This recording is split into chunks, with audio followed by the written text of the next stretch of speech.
retrouve aujourd'hui pour le tirage énergétique trimestriel des signes d'air. Donc, à savoir, Gémeaux, j'ai pris pour ceci un tarot que je vais vous montrer. C'est un vieux tarot qui, à mon sens, n'est bon qu'à illustrer ce genre de tirage ou à illustrer un tableau astrologique, une étude astrologique.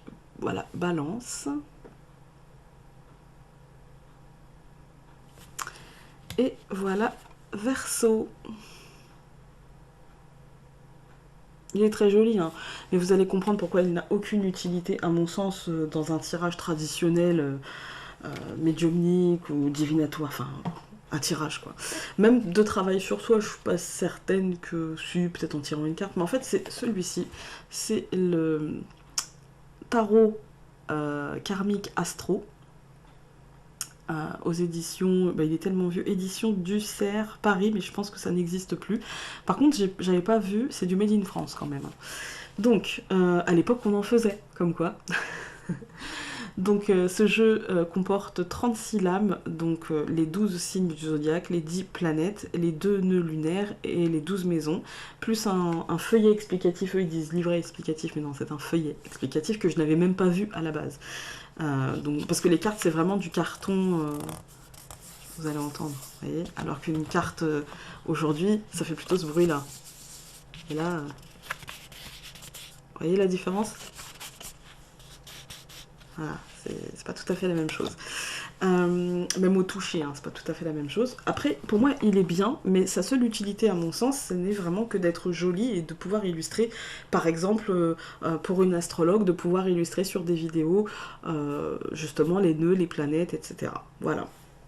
Ensuite, donc j'ai fait une intro pour ces 3 signes, comme pour tous les autres, hein, c'est une intro par élément, et donc je vais vous montrer un petit peu les jeux que j'ai utilisés pour les éléments d'air. Donc pour le tarot, j'ai utilisé celui-ci, c'est le tarot que j'ai holographique, là, que je trouve assez sympa. Donc tous les liens seront en barre d'infos de toute façon. En le normand, j'ai utilisé le Under the Rose, le normand. Plutôt comme ça, oui, c'est mieux. Voilà. Ensuite, j'ai utilisé pour tous les signes l'oracle des haïkus. Voilà. J'ai eu envie de l'utiliser parce que c'est l'été, en fait. Voilà. Après, celui-ci, j'interprète rarement les cartes en elles-mêmes. Après, j'ai utilisé l'oracle des amoureux. L'oracle des haïkus, j'interprète rarement les cartes en elles-mêmes ou avec le livret, etc. En fait, je fais soit l'un, soit l'autre. Voilà, c'est pas l'un de mes oracles préférés de Célia, je trouve qu'elle en a fait 2 bien meilleurs. Alors j'essaie juste de... voilà. Mais... en fait j'aime beaucoup les cartes, j'aime énormément les cartes, parce que j'aime le dessin de Célia, mais je trouve qu'en combinaison avec le livret, moi j'accroche pas. Voilà, ce n'est que mon avis personnel, hein. Vous avez le droit, et heureusement d'ailleurs, de penser tout à fait différemment, mais je trouve que les cartes sont très très jolies, mais je vois pas le rapport avec certaines parties du livret. Même si le début, enfin les petites phrases collent bien, mais c'est la suite que j'arrive pas à... Du coup, je vais pas vous lire la suite, je vais vous lire que la petite phrase que je trouve pertinente. Voilà. Donc c'est parti, on va se mettre la tête dans les cartes. À tout de suite. Voilà, donc on se retrouve pour les Gémeaux au mois de juillet, au mois d'août et au mois de septembre. Et donc... alors j'essaie juste de mettre bien, parce que je suis un peu toquée. Et donc c'est parti. Avec le tarot au mois de juillet, nous allons avoir pour les Gémeaux le 8 de denier. Je vous montre la carte. Voilà. Alors, c'est un rider traditionnel en fait, c'est juste qu'il est holographique. Hein. Donc le 8 de denier, ça va vous demander de réaliser que votre concentration sur votre tâche est peut-être un peu excessive. D'accord ? Ça va peut-être que ça va vous demander de lever un petit peu le nez de votre ouvrage et pour voir un petit peu ce qui se passe autour de vous. Parce que si vous ne le faites pas, peut-être que vous fatigueriez et que vous rentreriez dans une frustration un petit peu compliquée. Prenez un peu de plaisir entre 2 tâches, entre votre travail. Prenez quelques pauses. Ceci dit, vous êtes... vous avez une capacité de travail assez importante, hein, mais là on tombe un petit peu dans le... C'est un peu lourd, quoi. Hein, c'est un petit peu... Peut-être que vous ne voyez que le travail, juste le travail, et que peut-être que finalement votre vie de famille, votre vie sentimentale, votre vie amicale, votre vie spirituelle, votre vie... enfin votre vie en fait, hein, prenez conscience avec cette carte que votre vie ne se résume pas au travail, c'est important, mais ça ne doit pas être tout votre monde, et vous ne devez pas, comme ce personnage, vous voyez, en arrière-plan, il y a le village, et lui, il est loin, en fait. Hein, et du coup, vous ne devez pas vous éloigner du monde juste par rapport au travail. Prenez parfois le temps de souffler, prenez parfois le temps de réfléchir un petit peu sur le temps que vous passez à votre travail et au final le temps que vous ne passez pas avec ceux que vous aimez. Voilà. C'est ce que je ressens pour vous les Gémeaux au mois de juillet. Avec le Lenormand, nous avons le bouquet, l'étoile, l'enfant. Alors, de toute façon, c'est peut-être aussi presque la fin de ce travail et du coup peut-être que vous envoyez le bout et que vous voulez mettre le dernier coup de collier. Vous voyez ce que je veux dire? Vous avez peut-être cette idée-là. Et du coup, oui, il y a...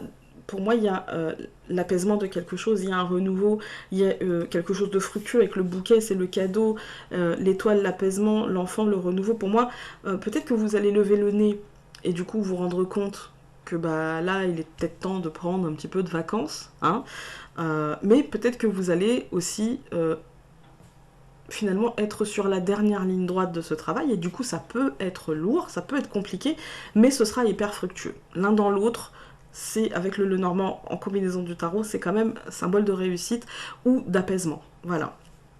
Avec l'oracle des haïkus, nous avons douceur. Douceur et en même temps c'est un pissenlit qui se disperse en fait, hein, donc il va planter ses graines. Voilà. Alors, je vais voir directement le livret. Douceur. La brise ne souffle jamais bruyamment. Vous avez besoin de douceur, autant pour vous-même que dans vos rapports avec les autres. Les moments de passion doivent être tempérés. Il est temps maintenant de revenir à des moments plus calmes. Fermez la porte aux tempêtes. Laissez aux autres les cris, conflits et disputes. Gardez votre énergie pour être votre meilleur ami et appréciez la sérénité qui en découle. Un vent léger vous rafraîchira. Si vous êtes à fond focus sur le travail et que c'est pas, vous êtes entouré de gens qui, voilà, c'est compliqué, c'est conflictuel, eh bien cette carte-là, elle vous invite à plus de douceur. Et puis si c'est pas le cas, elle vous invite aussi à prendre de la distance avec le travail et parce que ça peut être des conflits internes. Vous savez, je ne fais jamais suffisamment bien les choses. Je suis toujours dans le ouais, mais j'aurais dû faire comme ci, puis je travaille pas assez, puis machin. Injectez-vous de la douceur et de la bienveillance au mois de juillet, les Gémeaux, s'il vous plaît. Et avec la carte des amoureux, nous avons celle-ci. Et elle vous dit: méfie-toi de tes projections, car les qualités que tu admires chez les autres sont les qualités que tu possèdes. De même, les défauts qui t'irritent sont aussi ceux sur lesquels tu dois travailler. Bah ça c'est logique, hein. Mais bon, c'est un petit message, vous savez. Après, oui, effectivement, si vous pensez que votre partenaire ou que quelqu'un autour de vous néglige sa famille, néglige ses amis, néglige sa vie, et que vous faites la même chose et que ça vous irrite de voir ça chez lui, c'est peut-être parce que ça fait écho chez vous, hein, tout simplement. Donc, au mois d'août, avec le tarot, pour les Gémeaux, nous avons le 4 de bâton. Eh bien, vous aurez appris votre leçon, parce que cette lame, c'est celle de la récolte. Vous pourriez avoir davantage confiance en vous, en vos capacités. Vous aurez la chance de concrétiser quelque chose. La joie, le bonheur sont véhiculés par cette lame, qui est aussi une lame de partage de cette joie et de ce bonheur. Ça me parle d'ouverture à la vie et au partage des sentiments, du coup avec les nôtres, avec les gens qu'on aime, de prendre du plaisir dans les petits bonheurs de la vie. Ça me parle d'harmonie quotidienne et familiale, du coup peut-être qu'au mois de juillet ça sera plus compliqué parce que vous seriez peut-être un petit peu fatigué et peut-être qu'au mois d'août vous aurez décidé enfin de prendre des vacances. C'est l'accomplissement et la libération dont on peut être fier et dont on peut profiter. Voilà, donc c'est plutôt cool au mois d'août pour les Gémeaux. Ensuite, avec le Lenormand, nous avons la cigogne, la femme et la croix. Ok, alors il y a peut-être du changement En fait, au mois d'août, peut-être que c'est l'accomplissement qui mettra fin à cette période de labeur, vous voyez. Et du coup, qu'on a eu au mois de juillet. Et du coup, on a la fin. La fin, c'est pas forcément mauvais, hein. C'est aussi la foi, c'est aussi le repos. Dans la fin, on y trouve le repos. Moi, je pense qu'il y a des projets de changement que peut-être on va réajuster dans ce moment de pause et dans ce moment beaucoup plus détendu. Il peut y avoir des projets qu'on va réajuster, on va mettre fin par exemple peut-être à des projections négatives ou à des trucs du style ouais j'y arriverai pas et peut-être qu'on va se dire bah je tente, je change, je tente. Après ça peut être aussi au mois d'août un changement concret dans votre quotidien, par exemple un changement de travail, pour voilà, peut-être que vous avez mis fin à une situation, voilà. Ça peut être la fin d'un projet parce qu'il s'est concrétisé. Ça peut être un déménagement. Ouais, ça peut être un déménagement qu'on concrétise, hein. En tout cas, il y a la fin d'une période et du coup, on va pouvoir, avec le 4 de bâton qui nous donne cet aspect positif, c'est vraiment une fin positive en fait. C'est le happy end, d'accord? C'est le happy end, quoi qu'il arrive. Même si vous ressentez peut-être que, parce que la croix nous dit, ouais, peut-être un peu de lourdeur, peut-être un petit peu de nostalgie, peut-être un petit peu de, ah quand même, machin. Même si, parce que parfois on a envie de changement, et ce qu'on quitte, eh ben, on a quand même mal au cœur de le quitter en fait, parce que ça a été une partie de nous pendant un certain temps, d'accord? Eh bien, de toute façon, c'est positif. Voilà, vivez votre nostalgie, c'est pas grave, parce que de toute façon, ce qu'il y a derrière sera positif. Avec l'oracle des haïkus, nous avons fermeture.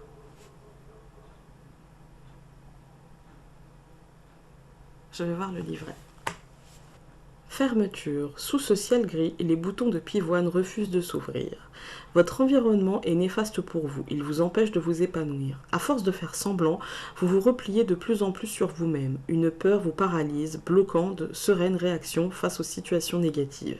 L'habitude de subir crée un climat de méfiance qui empêche de voir la lumière. Sortez vite de ce piège avant d'être blessé plus profondément. Mais moi, j'ai pas l'impression que vous allez rester indéfiniment parce que franchement on a de bonnes cartes, on a la fin, on a profité des plaisirs de la vie, on a du changement.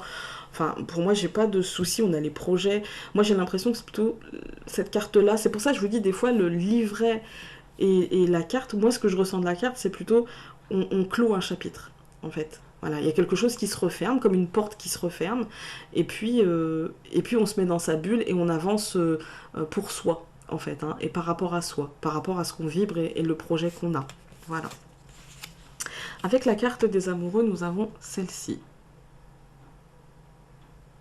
Et elle va vous dire réflexion, offrez-vous un peu d'espace l'un à l'autre et confiance dans le fait que tout va fonctionner pour le mieux. C'est plutôt cool, prendre le temps de la réflexion, mais tout va bien, quoi. Tout fonctionnera très bien. Prendre le temps de la réflexion, c'est aussi profiter des petits plaisirs de la vie, parce que finalement, quand on profite des petits plaisirs de la vie, on se vide la tête, et du coup, on repart sur une réflexion beaucoup plus saine et beaucoup plus sereine. Voilà. Et donc, pour les Gémeaux au mois de septembre, nous avons le 7 de denier. On a eu pas mal sur l'espace de 3 mois, on a 2 deniers quand même, hein. Alors, le 7 de denier, ça va me parler d'évolution, de petits gains, de petites rentrées d'argent. Peut-être que les résultats pourraient vous paraître un petit peu modestes par rapport aux efforts que vous avez dû fournir pour en arriver là. Du coup, ça va vous demander de prendre le temps de vous rendre compte qu'il ne s'agit que d'une première récolte. Vous devez planifier, faire une liste, un plan d'action pour préparer la suite afin de tirer le plus de gains de cette situation, qu'elle devienne encore plus fructueuse, d'accord? C'est une carte qui va vous demander de prendre une petite pause pour viser votre prochain objectif avec discernement et avec précision. Pour le moment, donc, prenez une pause afin de voir que la situation... En fait, vous voyez, prenez un pas de recul pour vous rendre compte que la situation, en fait, n'est pas tellement... Enfin, n'est pas si maigre que ça, parce que finalement, ça vous demande aussi de regarder derrière et de vous rendre compte de l'avancée, en fait, de tout ce que vous avez déjà fait, et vous rendre compte qu'il reste encore du chemin, mais que vous avez déjà une première récolte. Si maigre soit-elle, eh bien, elle est déjà là, en fait, hein. Elle est déjà là, voilà. C'est plutôt pour moi, c'est plutôt une bonne carte. C'est une carte que j'aime bien parce que c'est une carte qui va, dans un projet quel qu'il soit, que ce soit un projet sentimental, que ce soit un projet quotidien, matériel, financier, professionnel, peu importe, ça va nous dire, ok, on n'a pas terminé, je suis d'accord, on n'a pas terminé, mais n'empêche qu'on a super bien avancé. en fait, qu'on a fait peut-être même le plus gros, et que maintenant il s'agit de réfléchir intelligemment aux suites des événements. Voilà. Avec le Lenormand, nous avons le cavalier, la souris et la clé. Ben voilà, là c'est exactement ça. C'est-à-dire qu'en fait là, il va falloir avancer tout doucement. La souris nous dit bah, évidemment que la récolte ne sera pas forcément si abondante, voilà, que peut-être on s'était imaginé, on avait projeté des choses un peu plus abondantes, hein, un peu plus fructueuses, quelles qu'elles soient d'ailleurs, plus d'argent, que ça se passe plus vite, que ça se passe mieux, que ça se passe sans encombre, que l'autre réagisse d'une manière voilà, dont on attendait qu'il réagisse comme ça, parce on a vraiment fait en sorte qu'ils nous disent par exemple qu'ils nous aiment ou quoi que ce soit, mais bah, peut-être que non, mais il est encore là, dans l'environnement, c'est peut-être un peu plus compliqué, on va dire. La souris, ça nous dit ça. Hein. Mais ça nous dit que de toute façon, on va quand même avancer vers la réussite de nos projets. Il s'agit juste d'y aller intelligemment et de ne pas se laisser bouffer par cette souris. Voilà, d'y aller à notre rythme. Avec les haïkus, nous avons l'écoute. Et puis le puits, c'est aller chercher au fond des choses. Voilà, alors je vais aller voir le livret. L'écoute. On entend encore le bruit de l'eau du vieux puits en bois. Lorsque tout est calme, les choses cachées peuvent se manifester.